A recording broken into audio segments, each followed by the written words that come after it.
Okay, Mila Falcher, welcome back to Irish Granny Tarot. Almost forgot what I was talking about. This is part 3 of the Convoluted Universe, book 3. This is the third video on book 3. Now I remember. Okay, we're just going to continue. We're starting chapter 14. Husband and wife first-timers. More souls are coming to Earth right now for the first time, and it's very difficult for them. She said she had 2 who came to her who were married to each other, and they told the same story to her in separate trance sessions. They didn't listen to each other's sessions. This is interesting. Tim, the husband, saw a bright light with many colors that were soothing and full of love. He was in a room with beings in floaty robes, which was a meeting to help various beings of low vibration on different planets that needed help. And it was a planning, and he was one who was going to go help. He had a very high vibration at this time. To raise your vibration, you need to experience it on ascending planes. This is the Hermetic philosophy. If you go back and look at the videos that we did on the Kybalion, the Hermetic principles, life was structured like a pastry, that had many, many, many, many layers, and there are planes and dimensions, and multiple planes to each dimension, and then you get up and up and up, and it has to do with vibration, molecular vibration, and to evolve, you have to go step by step. So when they help other beings, it's also helping themselves, higher vibratory creatures. All are learning and rising. So they don't need to go into the physical to increase their vibration, but it takes longer time if they don't. They came into the physical by choice, and Tim, it's first time here on Earth, and he needed information given. He said, this is the time in history when a great change is coming about quickly, and they came to help and observe. He said, humans are a warrior race. Earth is very negative. We have trouble living in peace.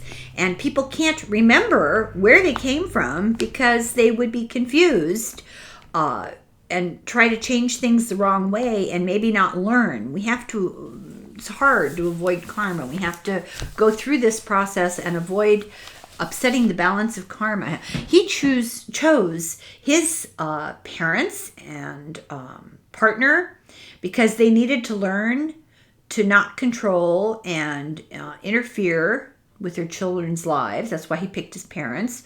Children teach their parents and vice versa. Lots of healers and energy workers are coming here, incarnating now. Many souls exist who want to come help, and there aren't enough physical forms. Isn't that interesting? Certain leaders are actively trying to control the number of physical forms by letting people die, letting populations die, war, disease, and famine. The spirits are limited to the type of physical forms that they can use, and there's some understanding of this on the part of leaders with nefarious agenda. There's a segment of people trying to get chemical-free diet, and if you see parents and grandparents helping with that, cleaner food helps to raise your vibes, makes your body lighter.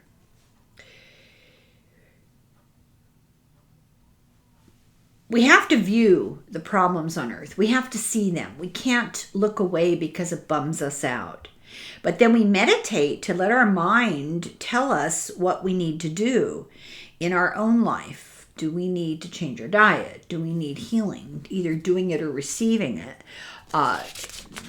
We have to spend that time in meditation to figure that out. So those were some of the things that he was able to help pass along, some of the information. So next she regressed his wife. He left the room. She regressed his wife, Sandy, and got the same type of soul. Sandy saw a bright light with colors and volunteered to help raise the energy of the earth. But this had been buried in her subconscious.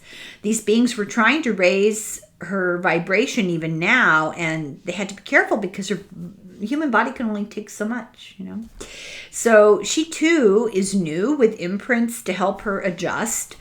She's been an assistant on Earth, but's never incarnated before. She hasn't accumulated karma. Her spirit is on a different level. She has contracts with people she interacts with to help them to release karma, whether they know it or not. We are at a free will crossroads, a time of shifting balance, a critical time. These new souls are volunteers. They're healers that came to help at this time and to bring positive energy.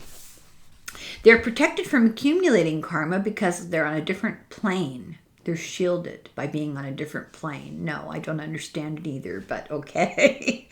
Her daughter is the same type of soul. This is the subject's daughter, is the same type of soul, but it's easier for her because her body has had time to adapt.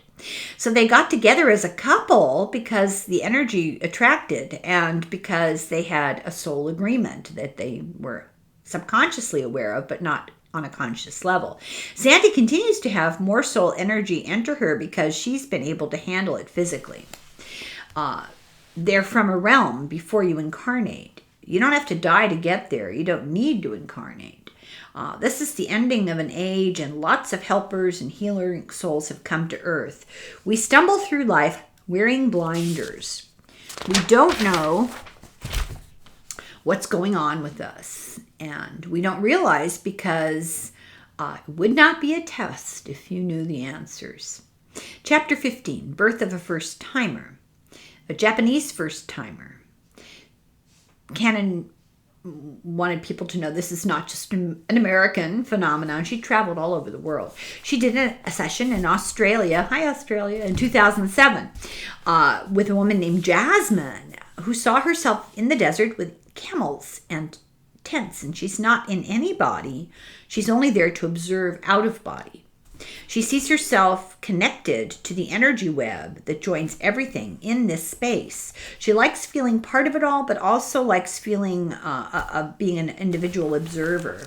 She says the earth is contaminated and damaged, and Mother Earth is unconditional love. People need to increase their awareness of that.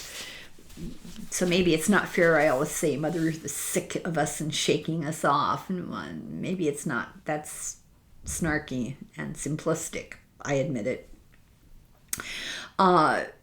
Things need to be fixed because this affects on Earth, because it affects all galaxies. Other planets are having problems, but the Earth is the most urgent. So Jasmine was overwhelmed by the emotions and negativity on Earth, and she has to be a human. Therefore, she doesn't remember who she really is, and her soul and body align in a rare system. The Earth was done as an experiment. It's very complex. For example, all the languages and not using telepathy. That was a mind blower to her. She enters people and transmits knowledge and reminds people of their connection. And this is all done on a subconscious level, so don't freak out, I mean, you've lived this long and you're okay. So she needs to do her energy transfer gradually because then it doesn't freak people out. She can live without eating, but how sad. She says, we will shift into that condition. Many people now are just eating vegetables and fruits.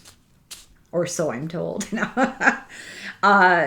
England, first timer, in London in 2005.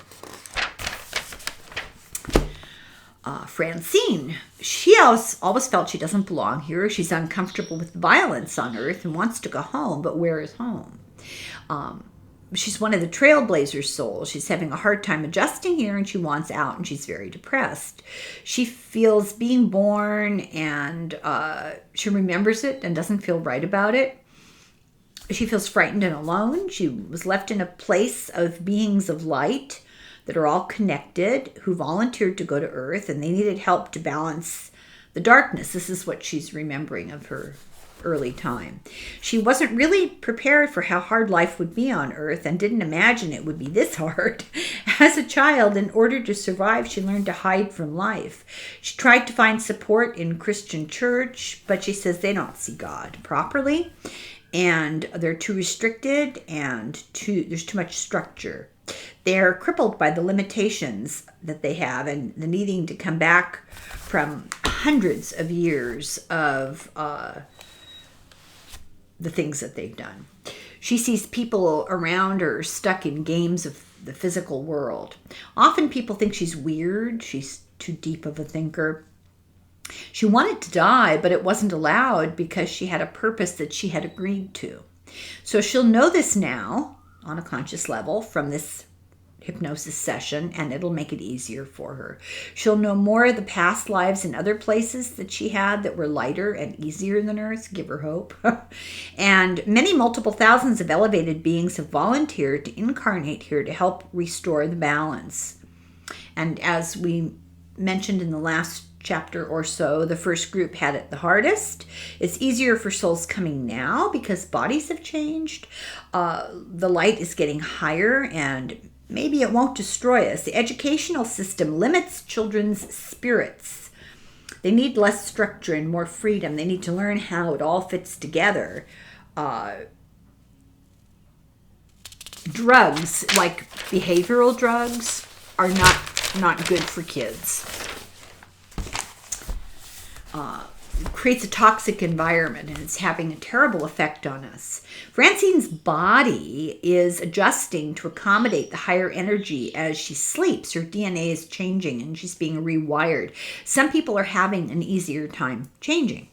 Changes are happening all over the planet, and they will increase after 2012. Remember, this book was written early in the 2000s. People will receive information in symbols. And Canon was told this before by UFO investigators. And that's got a lot to do with the crop circles. They're transmitting very complex messages in symbols. And a few of them were created by hoaxsters in the very beginning, but they're legitimate, and their messages, and they're carrying very much information, much of it mathematical, in symbol form, and should be taken seriously. They're not. I'm going to have to do. This is a little side thing. Going to have to do Linda Moulton Howe's book that goes into some of the research on crop circles. I've done some before. If you want to go back a couple of years, we've done books on crop circles before. They are microscopically changed. They're not just plants that have stomped on by human feet. They have been microscopically changed, and it's very complicated. It's also very interesting. Just had to throw that out there. So Francine, subconsciously recognizes all these concepts now and is able to absorb them on a cellular level. Oh, and the next sentence is, this is the significance of crop circles. It's funny because I don't remember reading this. Francine's energy sparks people around her. She's a catalyst. She doesn't have to do anything, just be. So after this session, Francine felt better to know why she's here. She felt more understanding of her purpose. Section 5 of the book, The Source, Chapter 16, Past Lives Are No Longer Important. January of 2007, she has a case that's an example of the trend for the subjects to not go into past lives in the trance, but to go to the source or to explore lives on other dimensions, not on Earth. The minority now go to a traditional past life. Nobody's going back to the old covered wagons, you know. The subconscious tells Canon it's because past lives are not important for these subjects. They've dealt with their karma. They know what they've learned. They know what they need to focus on. They know what their mission is in the near future. Canon gets this message over and over and over, and it's new for her to start getting this message. And often these people see symbolism. For example, a guy in his 40s is an immigrant. He came to see her for his fear of death. He had a lot of fears, especially of death, and some bouts of random high blood pressure. So the guy went into a trance, and it was more like a dream state, and it was very symbolic. He was in front of a cave. I can't read my writing. In front of a cave. He was in rags. And he could see a castle on a hill with a thunderstorm coming. And the thunderstorm surrounded him. He walked across the drawbridge, and knights in shining armor were on guard to stop him. But they didn't stop him. He went up a spiral stairs to the top of the castle and saw a rainbow. He saw a fire-breathing dragon approaching him. It circled him, but it left. Then he saw flying rats come, but they turned into a flock of birds. And Cannon said that this is all symbolic of the fact that his fears, scary thing after scary thing after scary thing, unfounded, not necessary. He came down the stairs. The guards gave him new clothes of velvet and gold, with gold-jeweled sword and a crown, a white horse. And he left, and he was attacked by a huge dragon, but he killed it. And this is quite a dream. He must be exhausted when he wakes up. Then he saw a field of rainbows.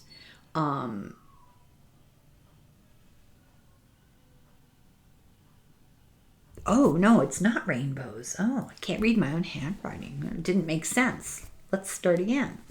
He saw a field of Kaiser's tanks in 1914 with many soldiers, but they all ignored him. Then he saw the Titanic. He went on board, but he was rescued. And on the rescue ship, he looked out the window and saw the Red Army and World War II planes diving and shooting at the ship. But then he was okay. They didn't get him. Then he saw himself in jeans and Nikes. His subconscious was saying, yes, the symbols were to tell him your fears are unfounded. There's all things you could be afraid of. Do you hear that siren?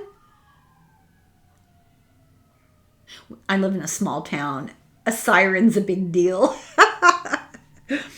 So one of my daughters went to grad school in Chicago, and I'd be talking to her on the phone, and I'd say, oh my God, there's sirens. What's going on? There's always sirens in the background. She goes, Mom, it's a city.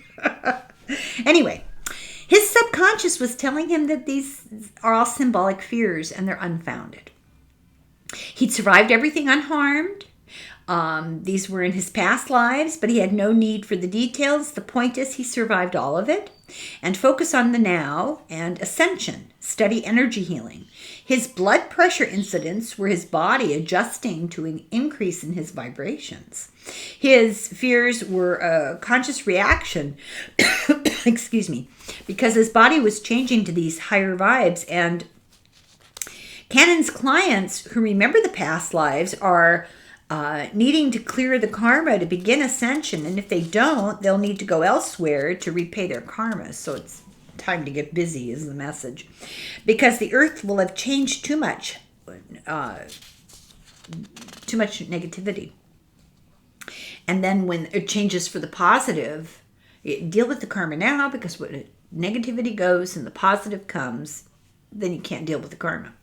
So you'll have to go to a different planet to work on the karma, and everyone will eventually leave the karmic cycle and ascend. So no need to freak out.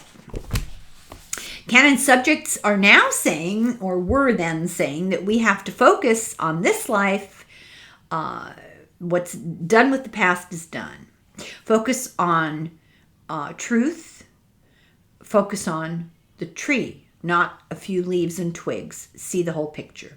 One subject in a trance saw a giant jewel, and each facet showed a different life, but not so important to look at the facets, look at the whole jewel. Go forward. The jewel is the heart of God. One subject was a man who had been a musician and had devoted his life since he was 3, and he wanted to see when his talents and interests, where they came from. But all he saw was black. And finally, he saw a huge wall with many statues. Were these his past lives? And a huge door that was not open. And he was told, you are not ready to see. You need to make a huge breakthrough. He had lived thousands and thousands of lives as a warrior of pointless killings with very little emotion. And his subconscious said it was not allowed to see all the terrible things that he'd done in the past. He couldn't go through that door and see his past lives. It would be too much. So in this life, to turn the karma around, he was a gay musician with a very gentle personality. Being gay kept him out of things like Vietnam and Korea. So it was like this kind of saving him from terrible karma. He was not a musician ever in a past life. All of us have music in us, we just don't use it, was the message. So just because you're a talented musician doesn't mean you lived it before. Anybody has the capability. The music was always around, but in this life it helped to bring out a softer focus for him. He said he could get very angry very easily, and he knew that he had the potential to kill somebody, that warrior thing going on. His subconscious wouldn't let you see your past your subconscious won't let you see your past if you can't handle it. One subject in this life had a disability which kept him out of the military, and in past lives he was a warrior and a soldier, and he was sick of it and didn't want to deal with it. So that's how that happened. One guy went back to World War I in the trenches in his regression. He was young. He hadn't wanted to go.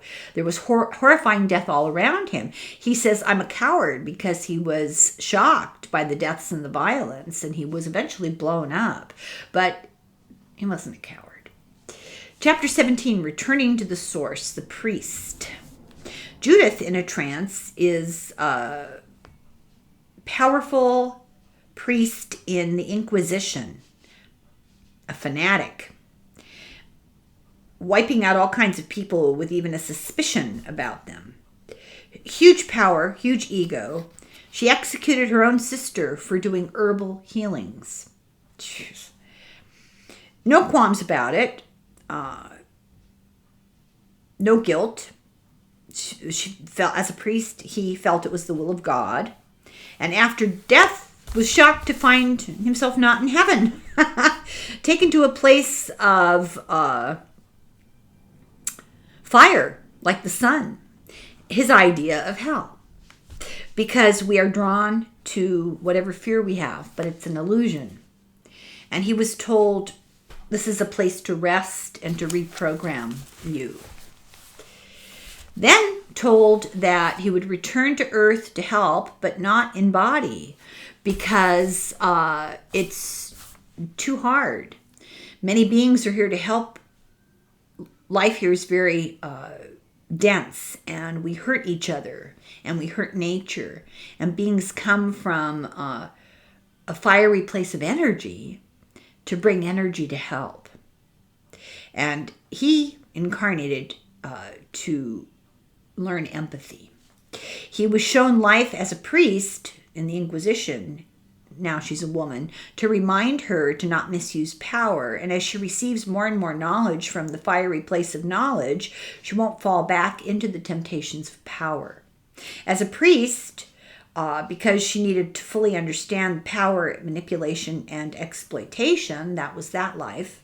So her karmic debt was paid by her emotions in this life around the mistreatment she sees and her negative childhood. She will see all of it as just an illusion, and know that there is compassion and love, which is the greatest good for humans.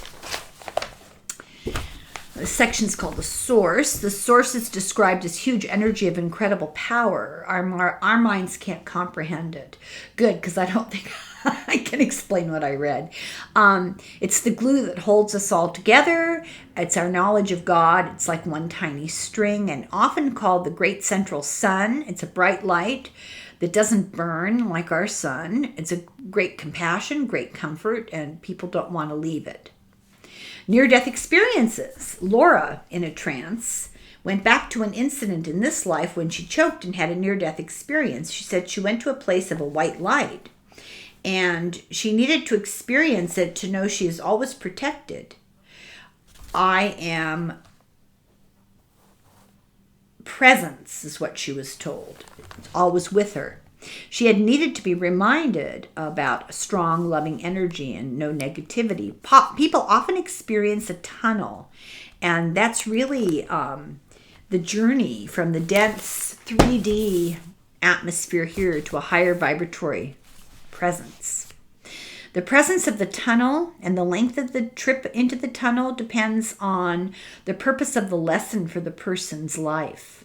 It depends on how connected they are when they incarnated and what their job on Earth was. A lot of factors matter. Human body is only given as high a vibration as the energy it can handle, and it depends on the person. It's different for everybody.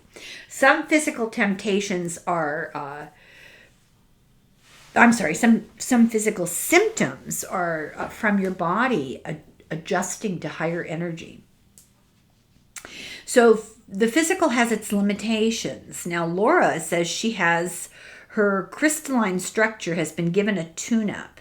The crystalline structure is the code in the body and the DNA, and that's straight up plasma physics that we read about in that other book.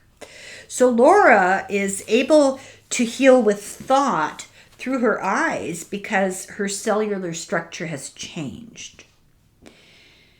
So Christ energy is seventh ray energy.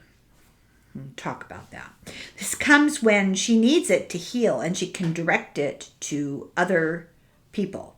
So this is an etheric crystalline energy. We just don't have words to describe it. The hypnosis sessions helped to change her body to deal with this higher energy because it helped to open and calm her physically. It helped her access old abilities she had in past lives, energy from other realms, on other planets. And she'd been a light being, very close to the source, who came to help. Thoughts of people and the planet needed healing, and this manifested from the lower realms. And when consciousness of the planet changes, this comes to healing. So what this is saying is that there are beings who, when they know we need help, they come to heal. And this is what the second coming of Christ means. Not these beings coming, but that realization of the need for raising vibration and healing. So Jesus came to show the way to think and to live. And when we rediscover that, that's what the second coming means, when we figure that out. And it's not limited to, Jesus. There have been plenty of ascended beings, saints, knowledgeable, wise, evolved souls. And they come. The second coming is what will heal the negativity on Earth. Laura is here to help people heal through thought, and they will help others, and it moves on and on and on. Meditation is a big factor. People are creating negative entities with their thoughts, and thoughts are powerful. They create, they manifest matter. Propaganda is powerful. Look at what it manifests. Book burning and hatred, homophobia, misogyny. Some people can feel the negative energy of others and of events in a place. Basic meditation is to learn how to change your thoughts with small bits of information, and small bits of thought on a higher level can change lives. So remember, it depends on your intent. We're all randomly, our thoughts wander. But when you're intentionally putting thought out, put out blessings and positive thought and peace on your home and your house and your body. I ask that all harmful or negative things be sent to source, transformed to love and to blessings for the highest good. Write down peace, love, forgiveness, and look at it every day and make simple changes.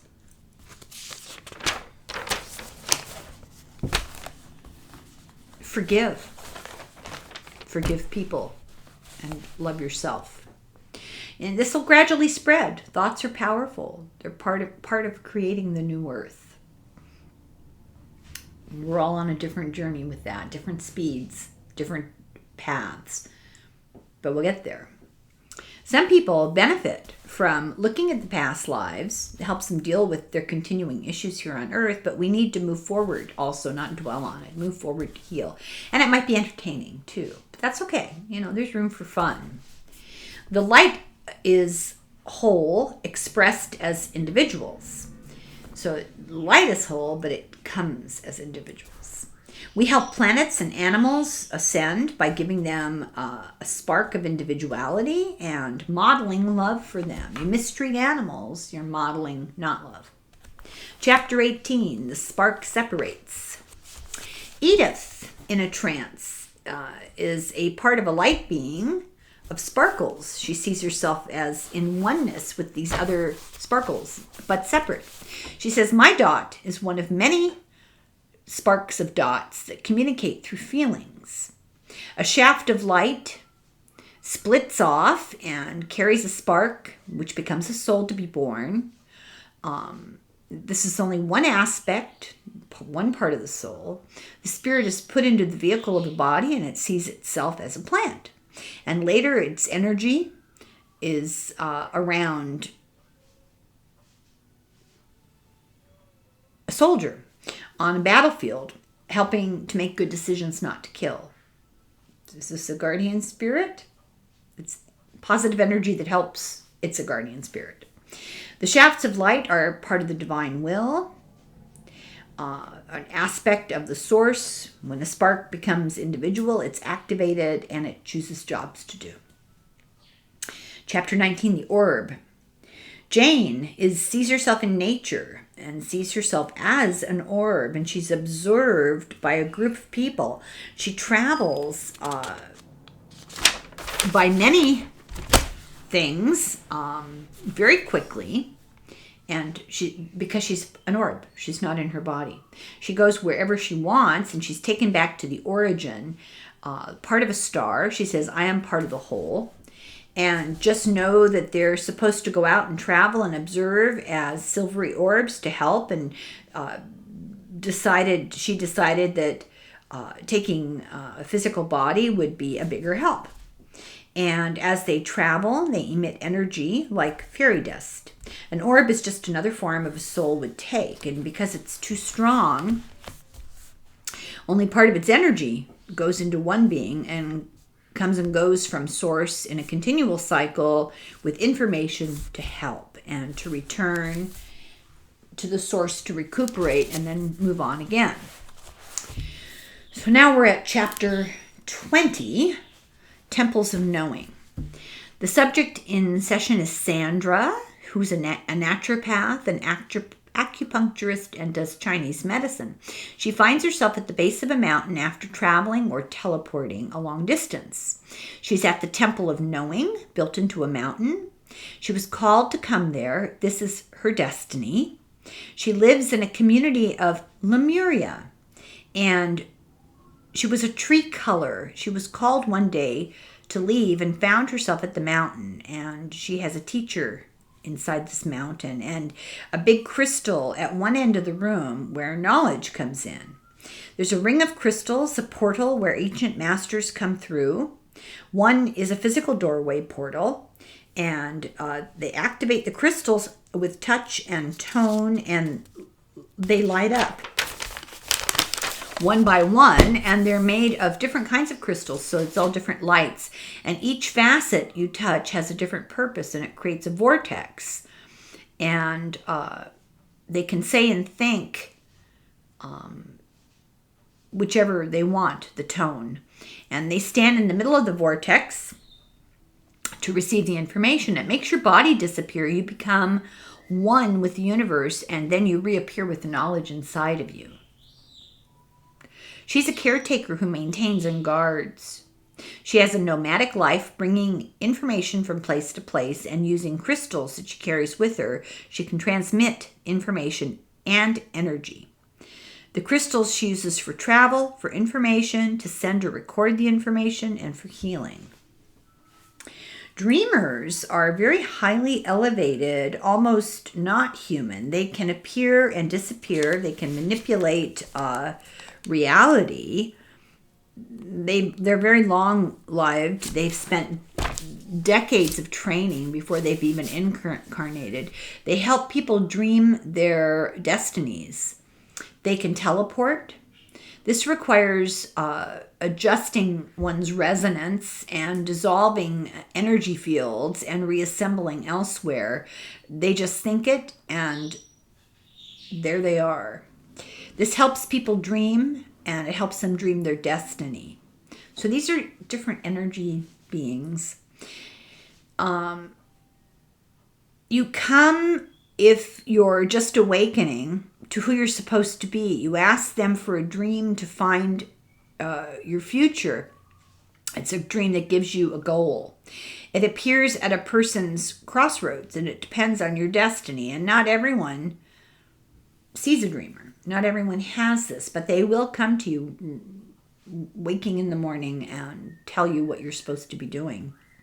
You can ask, but they usually just show up. Dreamer sleeps and has a dream, and the person is really not asleep. They're just agreed to allow the dream to happen. So she says, I'm a bringer of light in the form of enlightenment. She moves forward to a very old age and has a gray beard. So I guess she's a man. And, well, maybe not necessarily. And enters this vortex and disappears. She says, I'm going back home to the source, and the body just dissipates. I'll exist in the source to recharge, get a good rest, get my next assignment, and all my selves are involved in choosing the next assignment. People need to stop focusing on mundane things and see what's important. It's much more, they are much more than they think they are. Dream bigger dreams. Many are stuck in a rut. Sandra will help people find higher motivation. She will have a wide effect, and it will spread. Chapter 21, Parallel Worlds. Terry is an animal psychic. That's interesting. In a trance, she describes a beach scene and suddenly is underwater watching fish and dolphins. And she was a black-haired native male.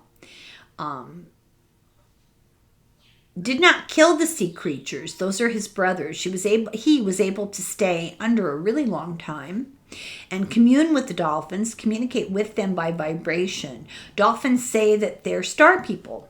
The ocean actually goes up all the way to the stars in a big blue crystal, and space is an ocean, and they go as their essence. They're sparkly, and they bring messages from the stars and God. There's sort of a tube of water from the ocean to the stars with lots of traffic of ships in it. It's a portal. And dolphins can come and go as they please, and people don't really have them trapped the way we think that we do. A native man goes with them and sees a crystal city, a deep blue crystal city. It's intense white light in the center.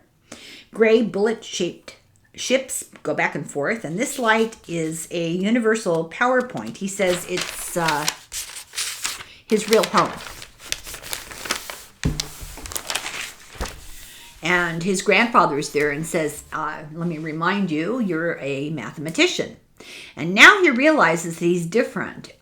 He now is a woman with a purple robe and a white collar with long pointed back with a tassel and curly auburn hair, and is in the spirit side, but a much higher level than where the newly dead go. They're at a lower vibration than he is. She. He has an option to come, go, or reincarnate with much higher vibe. The spirit can leave the body doing its thing and go learn on a higher level and then return, and the body's never aware that it happened. He doesn't know how this works. He returns to the body with numbers, and the body is an acolyte, takes the numbers and stores them. Okay, his body acts like a storage, and saves these as, I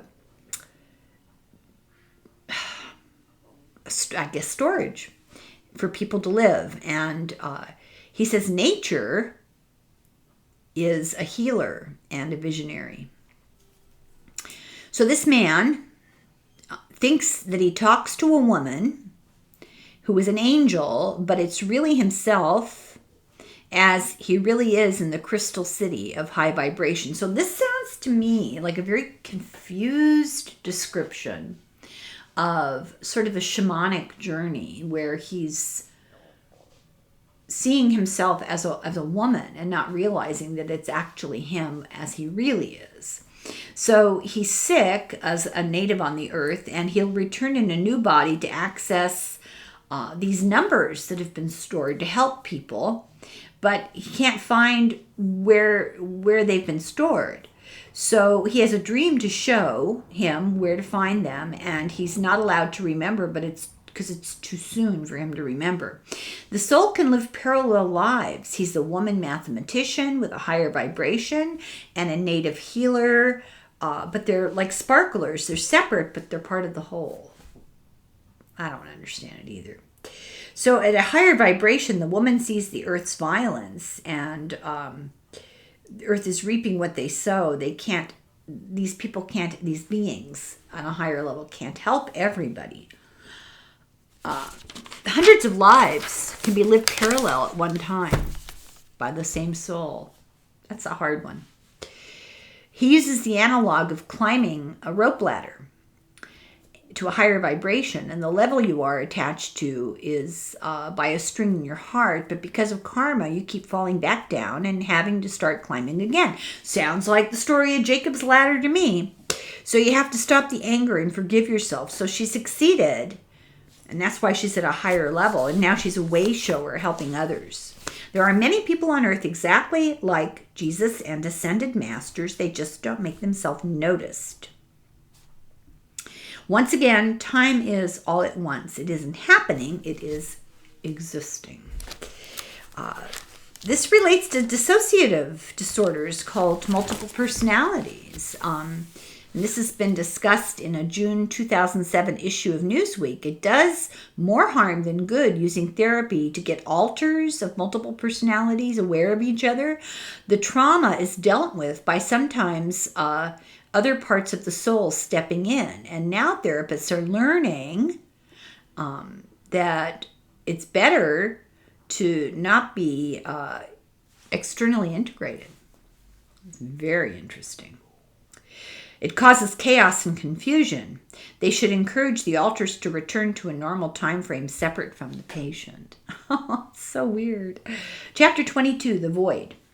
In 2005, Jenny, in a trance, sees nothing. It's a starless black void. It has no discomfort, but it's a void. And she has some guides in a craft accompanying her to her proper destination. She sees herself approaching the middle of an X. Canon has heard of this from others. The X is actually a portal or a gateway. She feels her form dissipate into sparkles of light while she's rushed through the X, but still feels like her own self with her mind energy. And she's some kind of a form that's not human, but it's made of sparks of light, and she can manipulate the form for the job she has to do. I am part of something expansive with no end, the creator force. This something can become many smaller things. They're all together, part of the whole, but also individual with awareness. Each part has a purpose. The whole has a purpose. Our jobs can be eons long, but nothing feels like that. It happens very quickly. Information is exchanged in code structures automatically emitted for progress. We are creators because we are all one. When we go out, we are individual universes. The soul is only part of what this is. Maybe a lower part, who knows, stepping down. It's really far from all that as the creator, but still Increasing your vibration reconnects when your job is done to share the information with the Creator. There are higher vibratory beings that don't need physical existence. Earth is hardest. God, they keep saying that. I think that they want us to know. Earth is hardest because it's a combination of learning. Physical learning, emotional learning, and karmic learning. And you don't always retain the memory while you're on this job here on Earth. You get caught up and you forget for a while, and eventually you do come out of the amnesia. You can get 100% lost, but there's always a spark to strive to light. When you have to do where to go is given telepathically. So when you have to go to where your next place is, you have a knowing. If you get lost, others come to help. There's nothing on the spirit side after death. It's just a completely different place. It's impossible to describe. Our after-death spirit world is an earth dimension. There are many everywhere that evolve the individual. Helpers can get caught up in karma, but in the end, it's not negative because it's a learning process. So, even when your karma is out of balance, it's a learning process. There's a danger of being on Earth and forgetting who you are. You can develop a sense of superiority too. If you remember who you are, you lose your spiritual side if you think that you're better than other people. There's a period of resting at the source, then all creations are drawn back to be part of the whole, and during the time of expansion, individuals can go back and forth for a rest. This is that whole plasma physics thing. At full expansion, everything retracts. All that is created, all beings return to the source, rest, and it all starts over again. Nothing is lost, just part of the whole. The fresh cycle begins with all the new knowledge, and the lesson is to focus on being part of the whole. Nothing else is important. Challenges and impediments are just lessons because you are a part of God. It's all going to be okay. Your life purpose will come to you. The lesson is how you deal with what happens on a day-to-day basis. Recognize the bigger picture in people and events. You must remember the real world that you're a part of is love. Cultivate your inner knowing. Some subjects don't see the past lives at all. Never mind the spaceships, the other worlds, Atlantis. They say focus on your source, your origin, which is love. The source doesn't want us bowing down. It wants us to question and challenge. The right people and opportunities will come to you. What matters is not earth events, wars, suffering, etc. Those are lessons. What matters is the eternal soul. Focus on that. Be in the now. The past is not important. Aim for compassion and love. The source is the darkness from which the light comes. It's not evil or negative, just out of which the light comes. Section 6, Creation, Chapter 23, The Practicing Place. The subject, Wendy, in a trance, who had been a worm. What came after that? Something, I sure hope. She says, I'm learning over... trying to decide on the possibilities, learning, going over everything, trying to decide on the possibilities. I'm in the form of a young male. Many wiser beings are watching and waiting. I'm going on a long journey. I come to see through the woods. I float. I'm real, but I'm not dense. You think it. You create it in this reality. It's like playing. It's have fun with your mind. So in this place, your thoughts are given substance. It's a void unless you create. You either do this and progress or you stagnate. You learn to create. This is a place where you learn to create with your thoughts. You're learning to turn thought to form. There are others around, points of light, and you have to learn on your own by experimenting.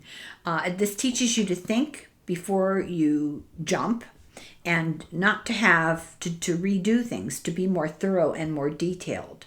And you're only limited by your imagination. This is a place of existence where you come to practice.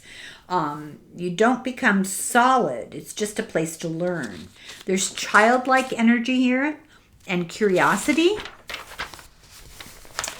And it's good to practice because it's hard to readjust dense forms, and if you make a mistake, so it's better to not make mistakes. Her job will be to realign dense forms that don't function properly, and she's learning how to do that.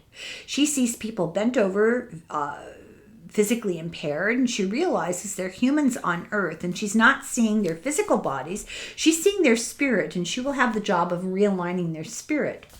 These people over many lives have lost what they knew, and many light forms in bodies interact, and that helps. They don't know that they're light forms. The ones bogged down are drawn to the beings of light. The beings of light in human form are feeling they need direction, and they become aware, and they know they're here to do something. They don't know what. And these ones in need and the ones with light are drawn together like magnets, but neither are aware of this. Now she's in a tall light body, and people are drawn to her. Light beings in bodies give off an energy, and those are drawn to them can feel the difference. Some people don't want to change, some do, but they look down to the physical for answers. Then suddenly they begin to realize maybe there's something else, and they look to the spiritual world, and others get heavier and denser with everyday life. Sometimes all it takes is a touch from one of these light beings. Wendy always had health problems to teach her to look inward. And if she had always been in good health, she would not have paid attention to the spiritual world. The whole planet has weakened. We need better food, better rest, better meditation, eating lighter, fresh food and less dense food. It makes room in the body for the energy to move and to visualize how to heal itself. It takes time. You need to do it a lot. There are old videos, restored old home movies and travel videos from a YouTube channel called NASS, N-A-S-S. And 10 minutes of life on the streets of Chicago in 1910, or New York City during World War II. And there's no talking. It's just you watch people on the street, real people. I mean, it's real people, real video, retouched so that it's easy to watch. And it's the most remarkable thing. Everybody walks. Everybody looks much healthier than we do today. And everybody is dressed nicer. It's very interesting and kind of disturbing. You can really see how our energy has changed here. I would recommend looking at those videos. They're just really fascinating. Maybe they won't fascinate everybody, but I like history, so I don't know. I like them. So the subject is shown two pyramids, creations that are touching points at the top. And when they meet, it creates a circle of life. This is symbolic of creating. And it's the basic building block of everything is light energy. I think I'm going to stop here. This is the end of this chapter, and I'm starting to get hoarse. So I'm going to stop. This is the end of video 3. And I'm afraid we're going to do video 4 next week. Sorry. I hope you're enjoying this. I find it very interesting.